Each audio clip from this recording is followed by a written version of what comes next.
Olá! Na aula de hoje, nós vamos trabalhar sobre dois pontos importantes na América Latina. O primeiro ponto é a contemporaneidade. Como que nós conseguimos analisar a contemporaneidade, vivenciando esse período? E o segundo momento é todo o processo de relações entre as nações latino-americanas. Nesse primeiro momento, nós vamos analisar nossa aula vai estar dividida em dois momentos, a América Central, Mesoamérica e Caribe e a América do Sul. Em ambos, nós vamos analisar essa estrutura de contemporaneidade e como nós vamos entender, fazendo parte desse mesmo meio, o que acontece. Nós, latino-americanos, mais especificamente aqui sul-americanos, precisamos ampliar a nossa percepção sobre a realidade e também ampliar o nosso senso crítico sobre diversos assuntos e temas ocorrendo aqui na região.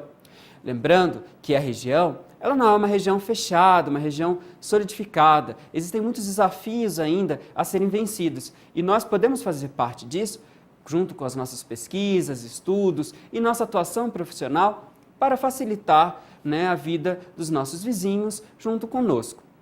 Vamos aos slides ver a estrutura da nossa aula de hoje?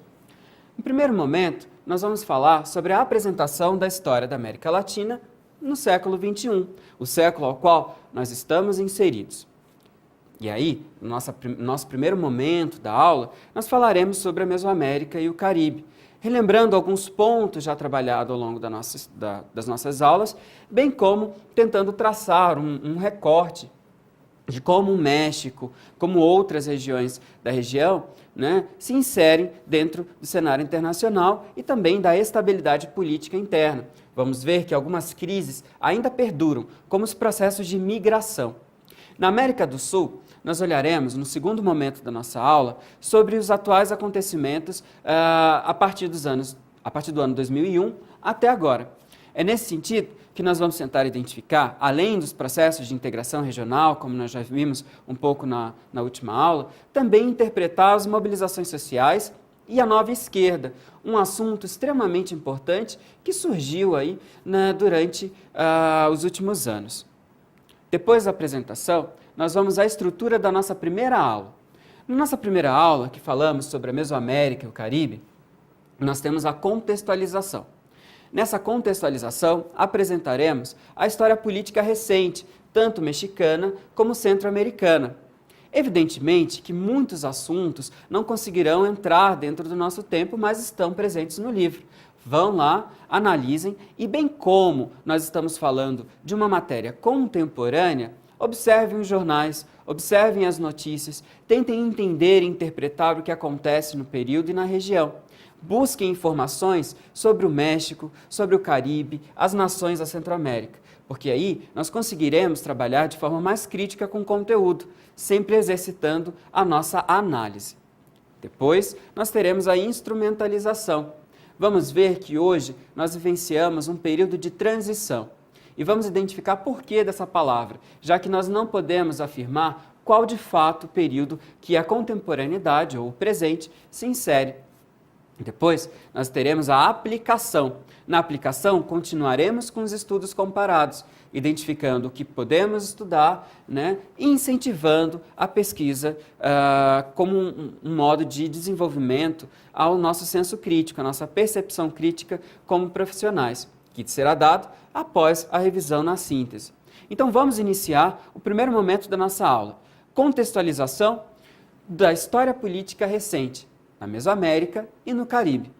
Nós temos valores incomuns, a democracia, direitos humanos, o desenvolvimento, a integração regional, como o CARICOM e o Parlacen. Como nós vimos na última aula, a democracia foi algo extremamente perseguido pelas nações latino-americanas. Na América Central não é diferente.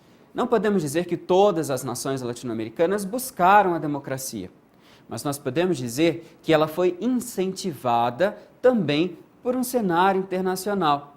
Então, muitas das democracias hoje que existem na região foram feitas de duas formas. Uma, pela construção histórica da política interna na região e outra, pelas influências internacionais, como, por exemplo, o fim da Guerra Fria e o neoliberalismo.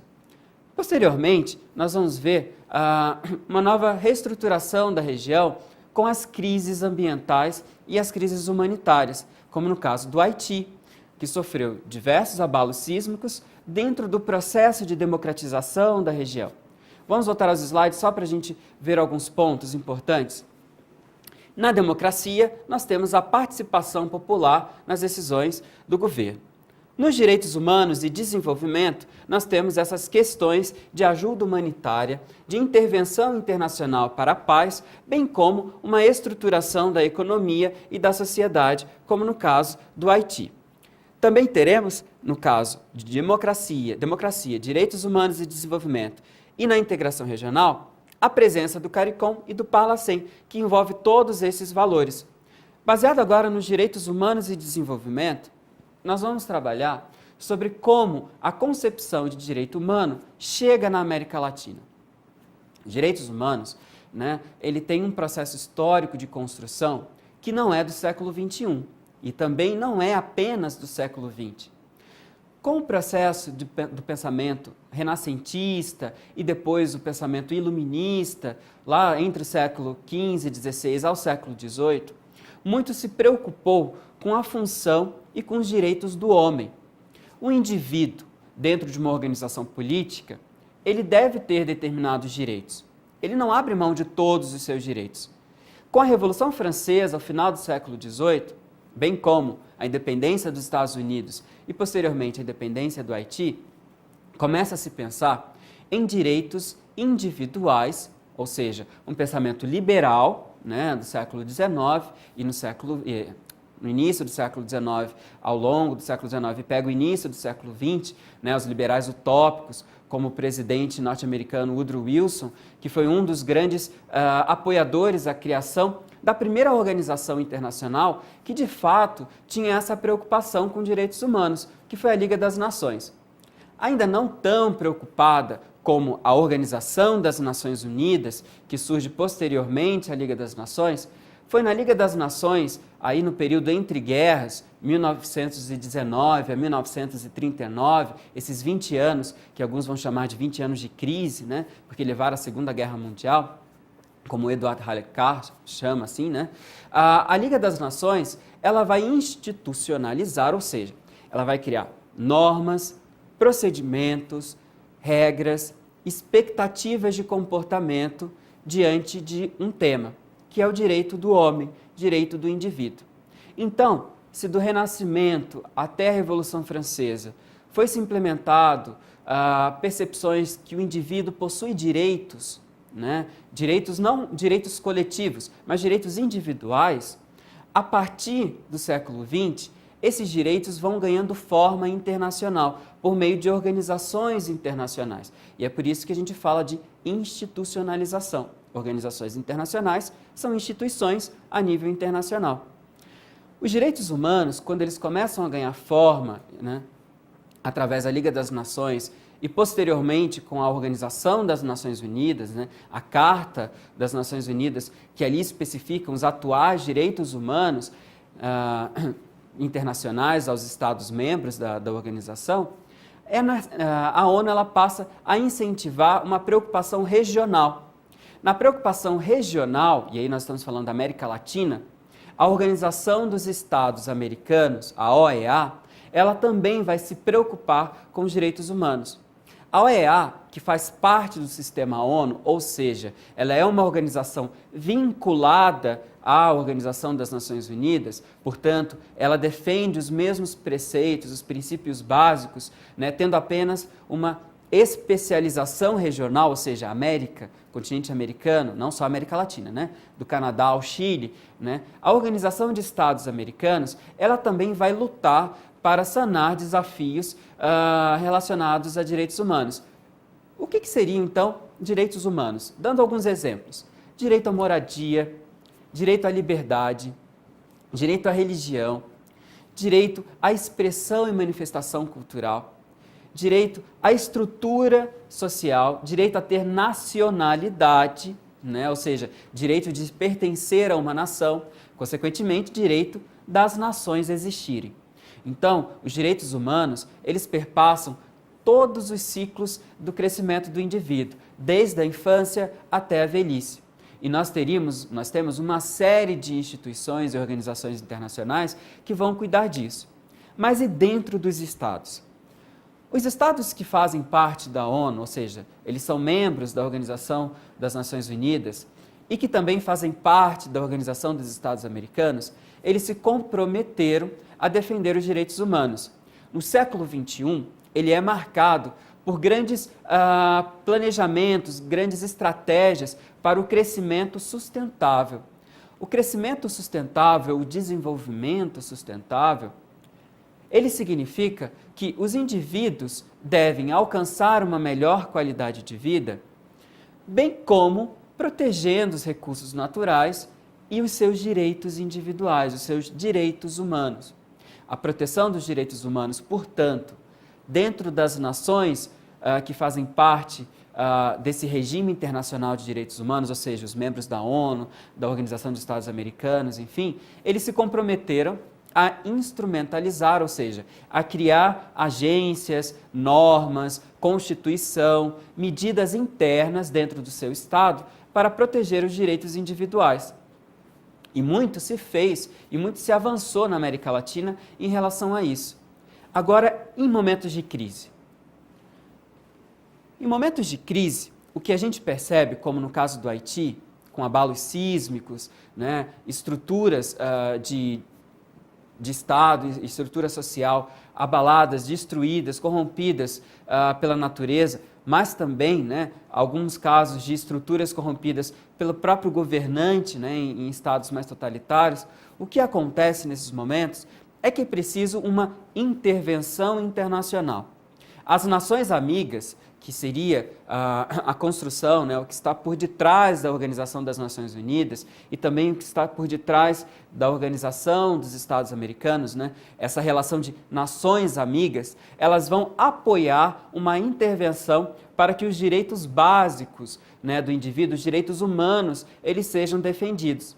E é nessa medida que nós teremos diversas intervenções pontuais aqui no continente americano, mais especificamente na América Latina. Vamos retornar ao quadro para dar continuidade à nossa aula. Integração regional. A integração regional, dentro da América Central e do Caribe, nós teremos pelo menos dois grandes blocos. Não os únicos, mas dois grandes blocos. O Parlacen, né, que é composto pelos estados continentais da América Central, aqueles estados que não são as ilhas, né, mas estão ali centrados na América Central, por algo em comum. Se nós lembrarmos lá no processo de independência, naquele período onde as nações estavam sendo construídas, a gente consegue identificar as primeiras confederações latino-americanas, né, que nesse caso seria a Confederação Centro-Americana. A Confederação Centro-Americana, ela se fragmentou. Ao longo do século XIX, do século XX, ela não constituiu mais um Estado único. Se nós pensarmos na Nicarágua, na Costa Rica, né, na Honduras e tantos outros estados da região, né, a Confederação não conseguiu se sustentar. Quando ela não consegue se sustentar, ela se torna, né, composta por estados autônomos, ou seja, nações autônomas. Porém, no século XX para o século XXI, essas nações autônomas reúnem-se novamente para construir um bloco de integração regional. A gente pode dizer que o processo de integração regional, a parte das questões econômicas, olhando para o viés político, também é uma forma de se resgatar negociações de construção de blocos políticos regionais, que, em último caso, segundo Bela Balassa, no processo de integração, nas etapas de integração regional, o Bela Balassa, ele vai identificar que a última etapa é a integração total, não só a econômica, mas a política. Por exemplo, é o que a União Europeia busca fazer, né? Criar uma identidade europeia, cidadão europeu, né? Com uma organização política para todo o continente europeu. No caso do Parlacen, que é um parlamento centro-americano, onde os indivíduos acabam elegendo, né, sejam os governos indicando, os indivíduos elegendo, esses parlamentares internacionais, né, esses parlamentares que vão compor o Parlacen, junto com outros especialistas e outros representantes do governo, eles vão decidir assuntos comuns, caminhos comuns para a região.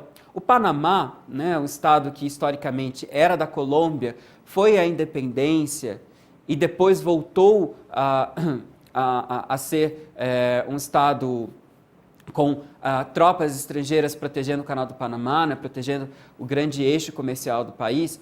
Ele passou para o Parlacen, depois se retirou, depois voltou, está em processo de negociação. Isso significa uma coisa extremamente importante: cláusulas democráticas. A democracia em processos de integração regional é extremamente importante. Os estados é que decidem se vão ou não participar de um processo de integração. Diferentemente de processos totalitários, onde um estado domina e conquista os outros, esse estado, numa cláusula democrática, ele tem essa opção de fazer parte de um plano comum de desenvolvimento econômico e político na região, ou se ele vai se retirar. Em diversos blocos regionais no mundo, nós temos esses exemplos quando há cláusulas democráticas. Vamos voltar aos slides para dar continuidade à nossa aula? No caso do CARICOM, nós temos uma reunião de estados, sobretudo insulares, ou seja, ilhas no Mar do Caribe. Contudo, o CARICOM não se limita a essas ilhas. Por exemplo, a Guiana e o Suriname, estados da América do Sul, que fazem fronteira ao norte com o Brasil, eles fazem parte do CARICOM, seja de negociação, né, bem como membros observadores. O CARICOM e o Parlacen, portanto, são duas grandes regiões de integração regional, são dois grandes blocos de integração regional que exercem uma influência entre a América do Sul e a América do Norte. Portanto, as relações da América do Sul com o México, por exemplo, que também faz parte da América Latina, perpassam esses blocos. Eixos regionais: México, nações centro-americanas e a pluralidade caribenha. O México, ele tem uma natureza muito particular. Como nós vimos, o México é um estado extremamente grande territorialmente, né, comparado aos seus vizinhos, como a Guatemala, Nicarágua, Honduras, enfim. E isso requer uma estrutura de poder, de governo político mais organizada, melhor estruturada. Por que melhor estruturada? Esse melhor estruturado, nós estamos falando em transparência democrática e em representação. A representação, ou seja, representação política, os indivíduos escolhem os seus representantes e isso nós teríamos uma democracia representativa ou até mesmo uma poliarquia. O que significa poliarquia? Que palavra estranha. A poliarquia significa diversidade na tomada de decisões, diversidade de instituições que compõem a estrutura do Estado, né? Não é apenas um governo, né? Mas você tem uma série de ministérios, de secretarias, né? Poderes como legislativo, executivo, judiciário, que vão facilitar as tomadas de decisões. O México teve, então, que desenvolver toda essa estrutura ao longo de sua história. Ele conseguiu. Apesar do México ter passado por rebeliões e processos revolucionários na sua história recente, se nós olharmos para o início do século XX, né, por exemplo, onde grupos do interior não se viam representados pela capital, pelo governo naquele momento, né, os índios, na verdade, os nativos mexicanos não se viam também politizados, ou seja, não se viam dentro do processo político ao final do século XIX, início do século XX, os herdeiros da cultura zapoteca, né, os que falavam a língua náhuatl, né, eles não conseguiam se ver dentro dessa estrutura. Mas com o desenvolvimento da política na região, eles começaram a ganhar representatividade. Representatividade significa que eles conseguiram ser inseridos dentro do processo de representação política. E assim, conseguiram fazer com que o México hoje seja uma economia de livre mercado, ainda que o Estado tenha um pouco de interferência, né? A gente pode chamar de economia de livre mercado mista, né? E também um Estado democrático, onde a cultura, a pluralidade cultural dentro do território mexicano dialoga com as ações políticas. O México, apesar de ele fazer parte da América Latina, ele tem um diferencial, que não é apenas a sua história ou o seu tamanho, mas é a sua relação com os Estados Unidos. Né? A política interna e externa nos últimos anos, no século XXI mexicana, fez com que, a partir da integração com o NAFTA, né, o Bloco de Integração Norte-Americano, fez com que o México adotasse muitas das políticas em comum com os Estados Unidos. Por exemplo, a inserção de tecnologia na produção agrária em larga escala, bem como o fortalecimento das transações financeiras e a melhor infraestrutura da região para com a exportação norte-americana.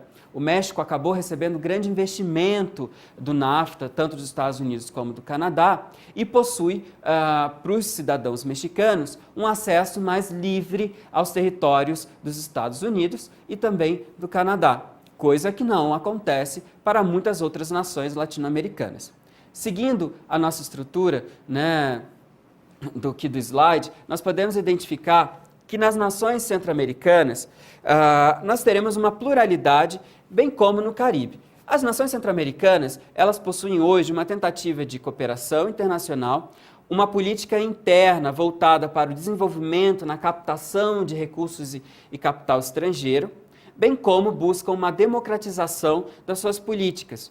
Na América Central, por exemplo, a Guatemala, Nicarágua, elas estão buscando proteção dos direitos humanos, e aí nós incluímos os direitos patrimoniais, materiais e imateriais, como as ruínas maias, por exemplo, e também buscando uma inserção maior no cenário internacional por meio da cooperação.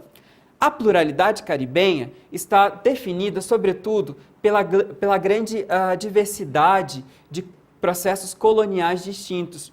No Caribe, por exemplo, nós temos ex-colônias e atuais territórios europeus, como franceses, a ilha de Martinica, nós temos Aruba, a qual pertence ainda à Holanda, e uma série de outras regiões que fazem parte do território ou da administração política de estados europeus. Já no caso de Cuba, Jamaica, Haiti, República Dominicana, existe uma autonomia, mas traços históricos e políticos que interferem no comportamento atual. A gente viu que Cuba, por exemplo, está no processo de transição à democracia, bem como uma economia de mercado livre. Já outras regiões, como o Haiti, sofrem grandes crises humanitárias devido a um grande período ditatorial, bem como as catástrofes ambientais, como dos terremotos. Seguindo para a instrumentalização. Busca por regimes democráticos. Tempos de mudança. Focando um pouco mais na região, nós vamos ter Cuba, Porto Rico e Haiti recebendo de alguma forma intervenções internacionais. Cuba nunca sofreu uma intervenção internacional humanitária, mas sofreu intervenção internacional no sentido de sanções econômicas. As sanções econômicas que aconteceram em relação a Cuba por parte dos Estados Unidos, de alguma forma, pressionaram Cuba a entender a sua situação num novo cenário político internacional. Cuba foi forjada pela Revolução a construir uma estrutura aliada à União Soviética. Quando a União Soviética deixa de existir e a Guerra Fria termina, as sanções econômicas passam a ter um peso ainda maior na economia local de Cuba, restringindo muito o desenvolvimento local. Aliado, somado com mobilizações internas e mobilizações internacionais, Cuba hoje encontra-se num processo de transição para a economia de mercado, bem como o governo de Fidel Castro, também vai passando para outros líderes, como seu irmão Raul Castro. Seguindo de Cuba, se nós olharmos para Porto Rico, nós temos uma estrutura ainda de dependência e busca a compor o Estado dos Estados Unidos, compor a Federação dos Estados Unidos. É o Estado que existe, mas quer deixar de existir a nível de autonomia, fazendo parte de um outro Estado, né, como também já falamos. Além disso, a gente pode ver alguns outros exemplos. Vamos voltar aos slides para dar finalização a esse processo? O Haiti, aqui na América Latina é extremamente emblemático. O Haiti, ele sofreu não só pressões internacionais com as ditaduras do Papa Doc, do Baby Doc, para que houvesse maior democratização no seu território, bem como sofreu também missões de paz para ajuda humanitária após os grandes terremotos que assolaram o país, deixando milhares de desabrigados, o que gerou uma mobilização internacional para ajuda humanitária. O Haiti, que foi um dos primeiros estados latino-americanos a alcançarem a independência, né, foi o primeiro, na verdade, a alcançar a independência da América Latina, também hoje sofre com um grande problema, a evasão humana. Diversos indivíduos constroem fronteiras humanas, ou seja, grupos de migração que vão perpassando os territórios de seus vizinhos.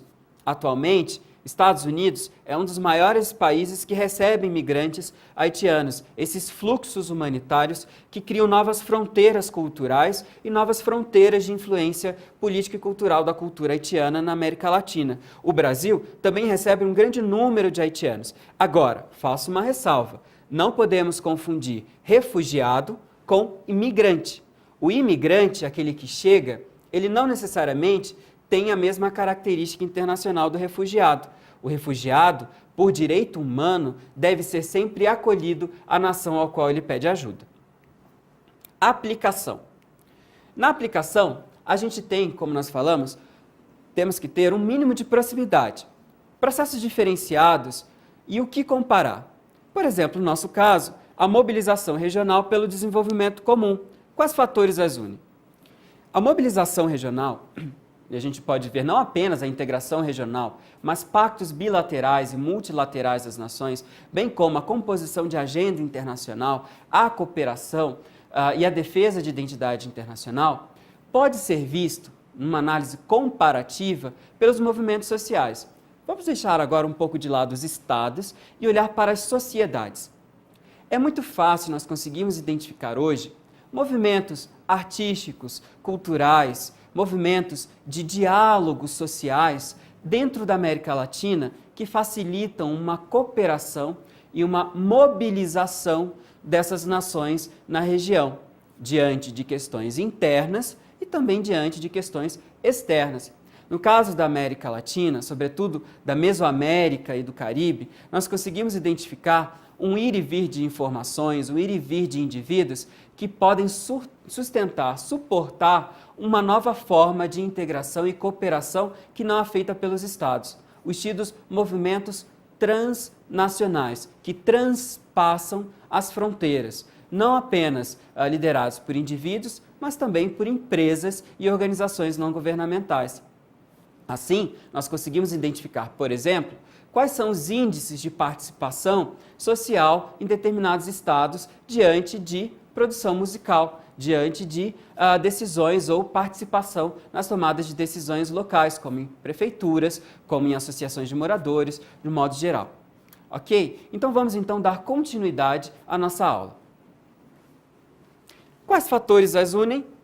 Dentro desse ponto, nós podemos falar, por exemplo, de uma nova identidade, uma identidade construída pelos movimentos sociais. Síntese. Na síntese, nós teremos que relembrar os regimes democráticos e os blocos regionais, o crescimento da cooperação e regionalização. Existem duas palavras que são um pouco antagonistas quando a gente estuda política internacional: globalismo e regionalismo. Os globalistas, eles defendem uma pulverização das fronteiras, ou seja, um enfraquecimento das fronteiras e uma ampliação dos fluxos humanos, de informação, de contato, de cooperação.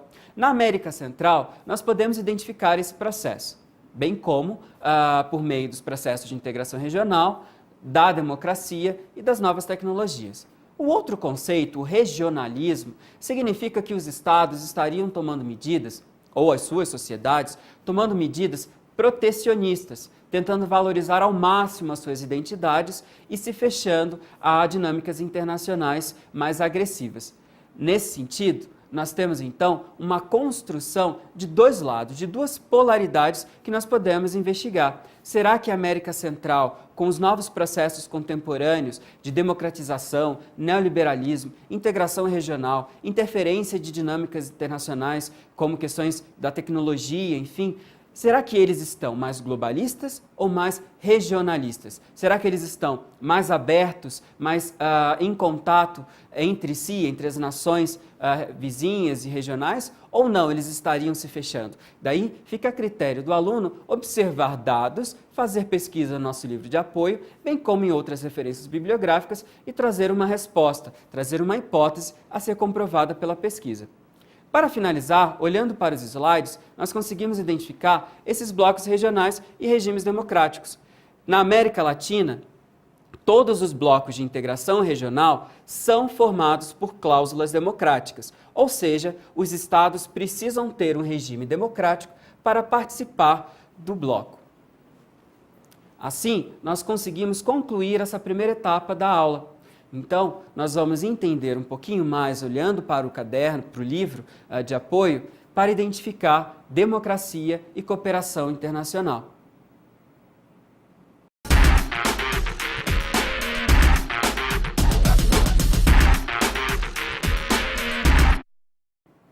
Nesse segundo momento da nossa aula, nós vamos estudar o processo da América do Sul no século XXI. Vamos aos slides para ver a estrutura da América do Sul em termos políticos. Primeiro teremos uma contextualização, ou seja, a apresentação da história política recente sul-americana, o que acontece de 2001 para cá. E um desses pontos que não podemos deixar de lembrar é a nova esquerda, que foi um ponto, um movimento aqui político de ascensão a governos nacionais que se opunham ao modelo neoliberal. Depois teremos a aplicação, novamente, fazendo estudos comparados, que para finalizar, nós teremos uma revisão desses pontos e um incentivo à pesquisa. Seguindo para a contextualização, nós temos alguns pontos em comum aqui na América do Sul que já foram vistos na outra aula. Por exemplo, democracia, direitos humanos e desenvolvimento, bem como a integração regional. A democracia ela foi conquistada ao longo dos anos 80 e 90 aqui na região e favoreceu, sobretudo, a cooperação e os processos de integração regional. No caso da América do Sul, as cláusulas democráticas do Mercosul exigiam que os seus Estados-membros tivessem um regime democrático de representação, ou seja, que os líderes e todos aqueles que assumissem cargos políticos fossem nomeados por eleições diretas e não apenas por escolhas totalitárias ou imparciais de chefes de estados por meio de golpes ou nepotismo, enfim. Voltamos aos slides, então, para a gente falar um pouquinho da Unasul. A Unasul ela é um dos grandes blocos do continente americano. A Unasul ela é uma reunião de dois blocos, o Mercosul e o Pacto Andino. O Mercosul e o Pacto Andino, que foram construídos em momentos distintos, na segunda onda de integração regional dos anos 90, que foi marcado pelo neoliberalismo e concorrência internacional dos blocos, a Unasul ela tem um caráter muito mais político do que econômico. Nesse caso, a Unasul estaria reunindo as nações da América do Sul para implementar e fomentar o desenvolvimento e a cooperação.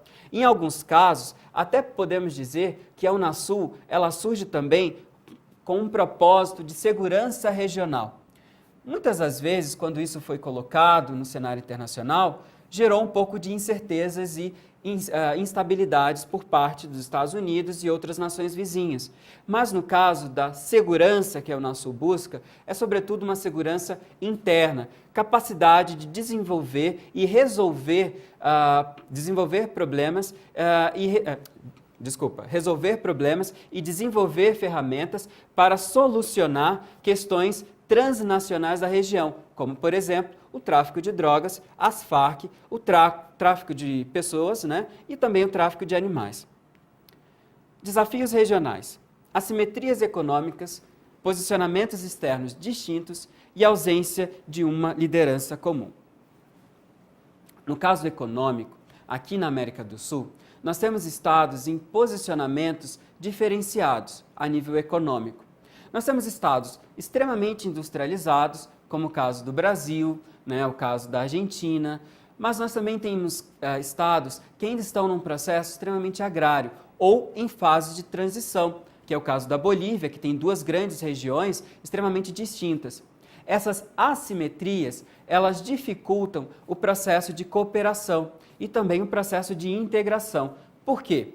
Porque existe um conceito dentro dos estudos de ciência política e das ciências sociais que se chama materialismo e pós-materialismo. As sociedades materialistas, ou seja, aquelas sociedades que necessitam sobreviver, os indivíduos que lutam dia após dia pela sua sobrevivência, não conseguem se preocupar, por exemplo, com artes, com questões econômicas mais avançadas, elas se preocupam apenas com o seu trabalho, com o seu salário. Agora, as sociedades pós-materialistas, que são aquelas que têm uma segurança e uma estabilidade dentro dos seus empregos, no âmbito geral, não só o econômico, mas o político também, consegue desenvolver preocupações com questões tidas como pós-materialistas, que é o caso da cultura, que é o caso de outros bens que não estão relacionados emergencialmente à sobrevivência do indivíduo. Na América do Sul, nós podemos identificar, por exemplo, que em períodos totalitários, períodos de crise, muitas dessas sociedades estavam num momento materialista, enquanto que em períodos de desenvolvimento, essas sociedades podem alcançar a pós-materialidade. Não existe um conforto após ser alcançado a pós-materialidade. É o que a gente vê hoje na Europa. Uma sociedade pós-materialista que se preocupa com questões de estética urbana, infraestrutura, bicicletas, de modo geral, questões que para um Estado em crise como o Haiti ou como a Bolívia no período de rebeliões internas, preocupados com a sobrevivência dos indivíduos, não consegue colocar isso em pauta política.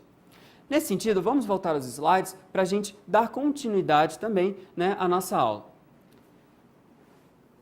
Os posicionamentos externos distintos, eles se relacionam, sobretudo, com questões políticas. Por exemplo, no caso do Paraguai, quando ele reconhece a autonomia de outros estados em que o Brasil e a Argentina não reconhecem, como aconteceu na Ásia, enfrentando interesses chineses, o Paraguai acaba se colocando num posicionamento internacional diferenciado das suas nações vizinhas, das suas nações regionais. Além disso, por exemplo, o caso do Chile, ao se colocar contrário aos interesses territoriais da Bolívia para o seu acesso ao mar, também está se colocando num posicionamento externo diferenciado. Mas o grande exemplo que nós podemos trazer aqui do século XXI é o posicionamento da Venezuela. A Venezuela, ela se coloca como um Estado contrário ao desenvolvimento dos Estados Unidos e sua influência na região. Nós temos o Plano Colômbia, que foi um tratado de cooperação, uma iniciativa cooperativa entre a Colômbia e os Estados Unidos para conter o tráfico de drogas e também para conter, de certa medida, de forma direta e também indireta, as Farc, que é um grupo guerrilheiro que movimenta desestabilizações dentro do Estado colombiano. A Venezuela se sentiu ameaçada quando os Estados Unidos se colocou dentro da Colômbia de forma legal, aceita pelo governo colombiano, foi um tratado de cooperação, mas a Venezuela se sentiu ameaçada. Por quê? A Colômbia, historicamente, sempre foi a grande rival bélica e econômica da Venezuela e territorial da Venezuela. Então, o posicionamento de uma potência estrangeira dentro do território de seu vizinho acaba criando inimizades. A Venezuela, por processos políticos internos também, ascendeu um governante, o Hugo Chávez, naquele momento, que alterou a política externa venezuelana nas relações comerciais do petróleo e, posteriormente, nas relações político-diplomatas com outros estados, no caso, sobretudo, os Estados Unidos, criando certas animosidades, certas dificuldades no diálogo, o que trouxe para a região da América do Sul uma instabilidade, em menor grau, de relacionamento com outras potências internacionais. Na verdade, nós hoje vivemos num mundo multipolar, Nós temos diversas potências internacionais que não são mais grandes chefes, que não são mais grandes impérios, mas na verdade são líderes em assuntos específicos e determinados, tendo os Estados Unidos essa posição mais em destaque. E falando disso, vamos voltar aos slides para ver o outro ponto, a ausência de liderança comum. É nessa ausência de liderança comum na região que se insere os Estados Unidos. Os Estados Unidos é uma liderança internacional, sobretudo quando nós falamos do grande bloco de valores ocidentais sobre democracia, participação, questões de paz, direitos humanos, enfim. Os Estados Unidos, ele representaria, de forma dúbia, uma relação de liderança e, ao mesmo tempo, uma relação de punição daqueles que não seguem os seus interesses representados dentro de um regime ao qual os Estados fizeram parte de forma voluntária. Então, os Estados Unidos, ele não é a polícia do mundo. Na verdade, ele é apenas a maior força que é acionada pelo sistema ONU quando essa percebe algum problema mais grave. Só que os Estados Unidos, por medidas mais agressivas em outras situações, acaba levando uma desconfiança na região. Muito se fala se o Brasil é uma liderança regional na América do Sul. Na verdade, nós brasileiros, muitas vezes de forma errônea, acreditamos que somos um líder regional. Mas pesquisas indicam que o argentino não reconhece o Brasil como uma potência, muito menos o colombiano ou o venezuelano. Na verdade, o Brasil é apenas uma outra grande nação aqui na América do Sul. Então, não existe uma liderança sul-americana. E é por isso que a Unasul, um bloco de integração regional muito mais político do que econômico a princípio, ele vai exercer um espaço para diálogo e decisões em conjunto, o que facilita a organização das relações nacionais na região, bem como a vida do dia a dia dos indivíduos dentro dessas nações. Por quê? Sem uma liderança, apelou-se para a ação coletiva. É claro que os Estados Unidos se mantém como uma das lideranças em áreas específicas, como o poder bélico, o poder militar e econômico, por exemplo, mas não mais em todas as áreas. Vamos dar continuidade à aula, seguindo ao próximo bloco? O próximo slide, desculpa. A instrumentalização. A instrumentalização, nós temos uma nova esquerda, que é um movimento que surge aqui na América do Sul após a crise neoliberal. Partidos políticos em lideranças relacionados à sociedade vão tentar trazer uma percepção de que novos agentes sociais deveriam se comunicar de forma intensa. Esses novos agentes sociais, a partir dos anos 90, com os grandes índices de desemprego, sobretudo na Argentina, na Colômbia e sobretudo na Bolívia, com a privatização de diversas empresas, vai gerar pouco a pouco uma mobilização social que vai pressionar os seus governos. Essas pressões também atingiram o Brasil, com processos de privatização, e significa que cada estado, maior ou menor grau, vai ter uma força de pressão diferenciada. O importante é que esses estados, quando eles passam a se mobilizar, as suas sociedades passam a se mobilizar internamente, vão pressionar governos e vão demonstrar, por um regime democrático, a alteração no poder. No caso da Argentina, que foi um dos estados com maior impacto do neoliberalismo por uma crise prolongada de gestores, modelo econômico e desafios sociais, nós teremos um grande impacto também no Mercosul. No caso do Brasil, os impactos foram bem menores, de uma crise regional, contudo, nós alteramos o poder. No caso do Brasil, o poder que estava com o PSDB foi alterado para o PT. E isso é algo extremamente natural dentro do processo de construção da percepção política da sociedade diante dos governos. A mesma coisa aconteceu na Argentina, no Uruguai e em outras regiões aqui da América do Sul. Essa troca ou transferência partidária ideológica fez com que ascendessem na região Venezuela, Brasil, Argentina, Uruguai, Paraguai, Chile, Bolívia, diversos representantes, não de União Soviética ou de socialismo, coisas do tipo, mas representantes de um questionamento à mobilização que o neoliberalismo tinha implementado na região. Porque o neoliberalismo gerou crises, inclusive nos estados desenvolvidos, que foi substituído por um modelo neo-keynesianista, ou seja, Estado intervindo dentro da sociedade e, sobretudo, das relações comerciais.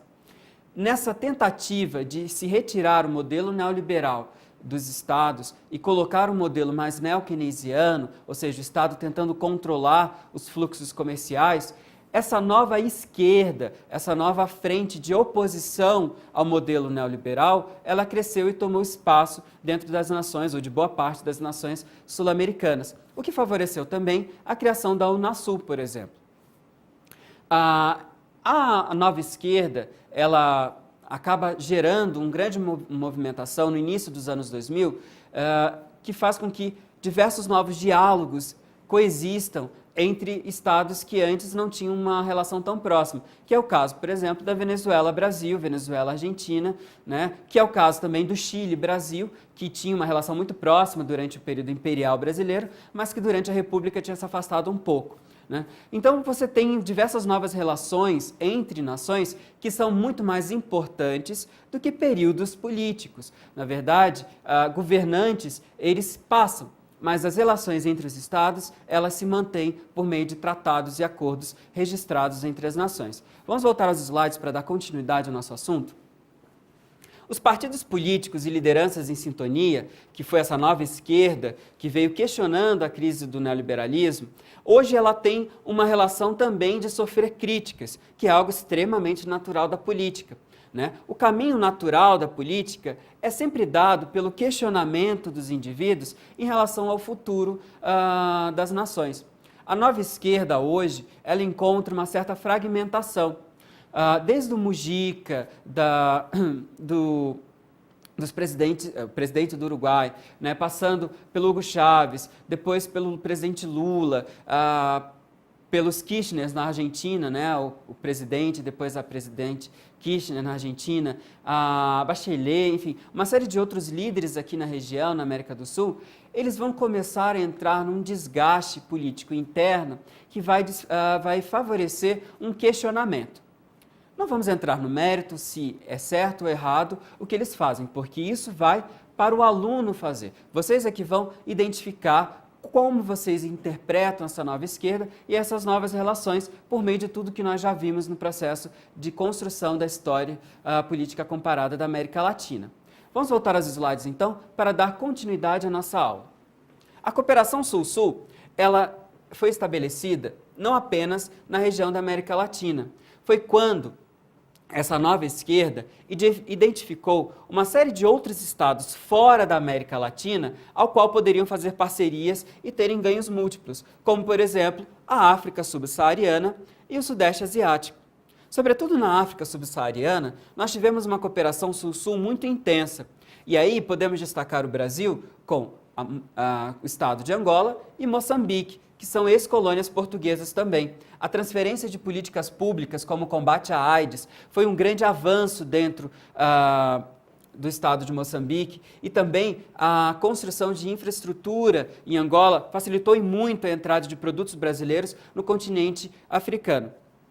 Vamos dar então continuidade. Aplicação. Desafios e oportunidades. Crise democrática Paraguai de 2012, Venezuela, Colômbia e Estados Unidos, dívida odiosa do Equador e a Bolívia, representação do povo andino. Nós já vimos que todos esses pontos perpassaram, em certa medida, temas e assuntos trabalhados durante a aula.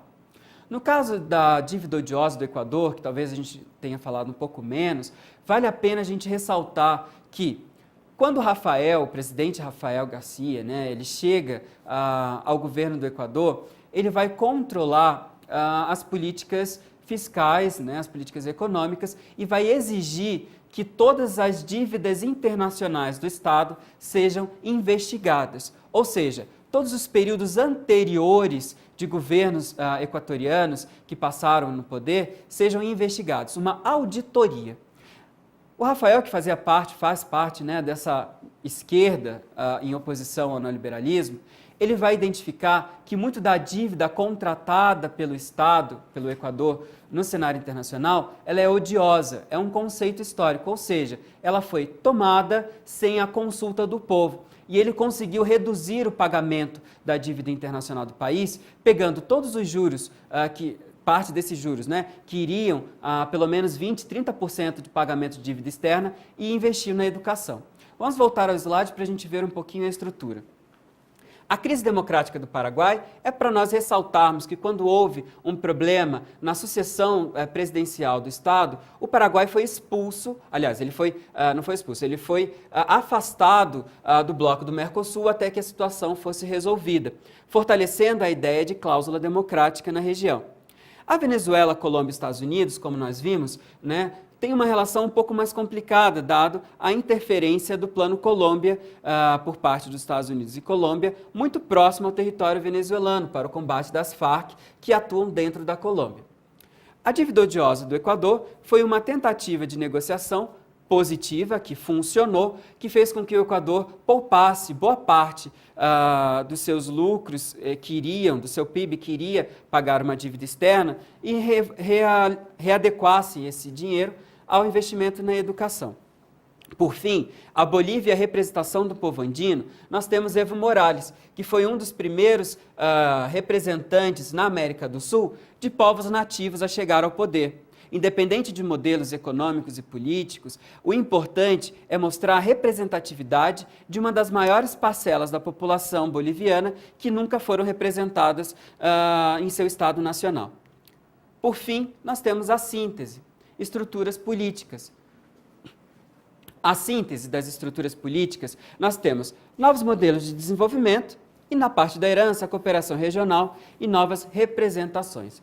Esses novos modelos de desenvolvimento, como nós vimos, foi o neokeynesianismo posto após a crise do neoliberalismo. O neokeynesianismo, que defende que o Estado deve criar medidas e políticas sociais para aquecer a economia, ou seja, distribuição de renda e ampliação do trabalho para aquecer a economia, contudo, sem o que eles chamam de irresponsabilidade keynesiana, né? Porque o modelo teórico keynesiano tradicional, ele vê que o Estado deve entrar num déficit, ou seja, deve aumentar a sua dívida mesmo para que a economia sobreviva em períodos de crise. O neokeynesianismo ele tem um pé atrás nisso, ele aceita a inserção do capital no mercado, mas ele exige um comportamento mais responsável dos líderes políticos. Então, o modelo neokeynesiano, o modelo de Estado social, um modelo onde o Estado ele vai interferir na economia local, para proteger os direitos dos trabalhadores, para proteger os direitos humanos para um desenvolvimento sustentável, como cláusula da ONU sobre a América do Sul, né, uma exigência da ONU para a América do Sul. Esse modelo ele vai ter um bom desenvolvimento, mas depois ele vai passar por crises contemporâneas. Hoje, esse modelo é muito questionado, espera-se um novo, uma nova adaptação da realidade. Mas com isso a gente precisa de tempo, de pesquisa e de foco sobre as questões num processo histórico, num processo político, né? E sobretudo utilizando a ferramenta dos estudos comparativos, não olhando diferenças e igualdades, mas olhando aquilo que de fato nos traz dados para compreender a realidade comum na região. Voltamos aos slides para a gente concluir então a nossa aula. As novas representações. Essa nova esquerda, que em algumas nações passa por crises de representação, são questionadas por movimentos que tendem ou buscam retirar o poder nessas nações desses representantes opositores ao neoliberalismo.